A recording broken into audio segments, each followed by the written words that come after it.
We're back with another transfer episode where we discuss the best trending news surrounding Premier League sides. A lot has been happening over the past couple of days, and as usual, we bring you some of the best bits happening in the transfer world. Victor, straight into it. Chelsea have reportedly held a meeting with the agent of Newcastle forward Anthony Gordon over a possible summer transfer switch. What are your thoughts on this? I mean, it would be interesting, and I think he would slot right in since his competition would be, well, Alejandro Garnacho. uh, in all fairness, though, I don't think it's happening. He wants to play in the UCL consistently, which I think is more than understandable. And Chelsea, just like Newcastle, are not making the top five this season, and it's kind of hard to envision them doing that next season either.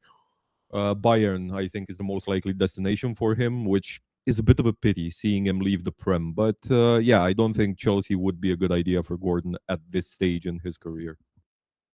It's a bit surprising to say Newcastle to Chelsea is a downgrade. But anyways, moving on from that, and over to you, Max. Arsenal are monitoring the situation of Manchester City midfielder Tijani Reijnders with discussions over his future at Etihad, a possibility due to limited game time. The question is, do the Gunners need a player like this? I mean, I wouldn't probably say that he's bad of a player. That's why he's not playing for City, but rather than he doesn't really fit the play style of Guardiola himself, which probably can go his way if he joins Arsenal, because I do feel like Arteta's play style is more suited for him, and this type of box-to-box players are doing much better in Arsenal squad. So I'd say if they can get him for like 45 or 50 mil, it could be a good update for the team, but I feel like he's not going for that money. I feel like Man City would want much more, which probably doesn't go for the Arsenal because they already have backup options that are not worse. For example, Zubimendi, that is not always playing a start, but I do feel like he's a better player at this stage of career. So I'd probably say if they can get him for 40 to 50 mil, it's okay, but I don't see it happening. All right. Anyways, over to Manchester City, Victor. City are reportedly keeping an eye on Vinicius Junior's situation at Real Madrid, with growing uncertainty over the Brazilian's future at the club. Do you think anything can materialize from this? I mean, I hope not, but the fans' reaction would be absolute cinema, right? Imagine him and Rodri on the same team.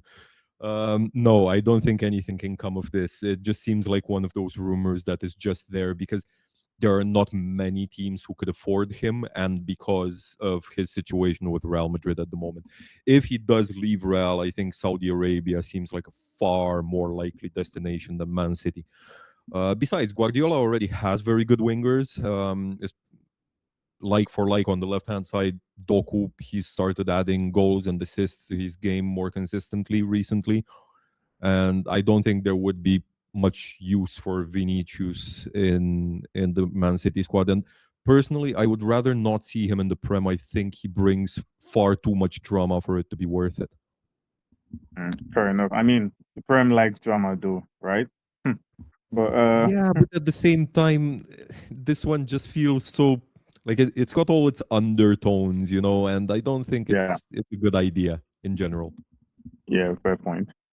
And moving on from Vinicius, we're going over to Manchester United, and the Red Devils are now accelerating their move for West Ham's Matheus Fernandes, with chances of the player remaining at the London Stadium looking rather slim.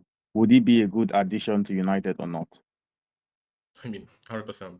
First of all, he's decently versatile player. He can play on left wing, right wing, midfield, even CDM, anything actually. He's also physically built decently. His injury record is nothing, honestly. I mean, he had like one injury in 2 or 3 seasons. That's decent for a midfielder.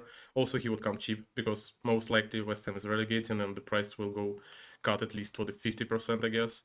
Man United need a reinforcement in midfield because at least Casemiro leaving and probably somebody else. So I'd say it's 100% hit for the United, and if you can get him for anything around 50 mil, it's a decent addition for 100%. Fair point. And on final note, Victor, Liverpool are poised to battle Manchester United for Vicky van de Ven services. There's a growing chance that the player leaves Spurs this summer, even if they do not get relegated. And his price is expected to fluctuate depending on what happens with Spurs. And if Spurs are relegated, the price needed to sign him will be around £60 million. Do you agree with that price if Spurs do get relegated? It's a weird one, this. First of all, I don't think he's world class, but he gives off a vibe that he's bordering on that he might just quite soon evolve into that if he's in the right team. It's obvious Spurs is not the right team for that. 60 million is steep for a center back from a relegated side, for sure, but this is still a very, very good player.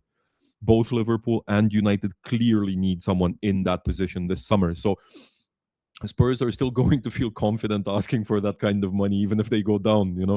I think he will be leaving Spurs regardless of whether they stay or they drop. It will be very interesting to see where he lands and how well he adapts. I hope he does stay in the Prem, though. Yeah, I think, the bidding battle is actually going to play well into Spurs' hands. Since two big clubs are battling for him, it makes sense to charge that high. But, this is one of those transfer rumors where you just have to wait and see. And there you have it. Those are some of the best trending transfer news. And in our next episode, we'll be sure to cover the rest as they happen.